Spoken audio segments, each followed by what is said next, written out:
સુરતમાં આરટીઆઈ તોડકાંડમાં કોંગ્રેસ નેતાની ધરપકડ કરવામાં આવી છે। પોલીસે સુરત શહેર કોંગ્રેસ ઉપપ્રમુખની ધરપકડ કરી છે। અવધેશ ઉર્ફે દાઢી શિવદેવસિંહ રાજપૂતની ધરપકડ કરવામાં આવી છે। પૂર્વ કોર્પોરેટરની પૂછપરછમાં અવધેશનું નામ સામે આવ્યું હતું। જો કે પૂર્વ કોર્પોરેટર પ્રકાશ દેસાઈની પણ પૂછપરછમાં ખુલાસો થયો। આરોપી પ્રકાશ દેસાઈ હાલ લાજપોર જેલમાં બંધ છે। ઉધના પોલીસે ખંડણી પ્રકરણમાં ધરપકડ કરી છે। ત્યારે બાંધકામ ગેરકાયદેસર હોવાનું કહીને અરજી કરવામાં આવી। આરટીઆઈ કરી હતી ત્યારે જયસુખ કથિરિયાએ ખંડણીની ફરિયાદ નોંધાવી હતી। વધુ માહિતી મેળવીએ સંવાદદાતા આઝમ સાલે જોડાયા છે આપણી સાથે।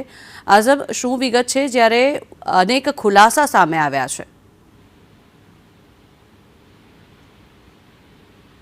સામે એક બાદ એક અલગ અલગ પોલીસ સ્ટેશનની અંદર ફરિયાદો નોંધાઈ રહી છે। જેના પ્રથમ ફરિયાદ જે નોંધાઈ હતી ત્યારબાદ માજી કોર્પોરેટર પ્રકાશ દેસાઈની સામે અન્ય 2 ફરિયાદ કુલ 3 ફરિયાદ નોંધાઈ હતી।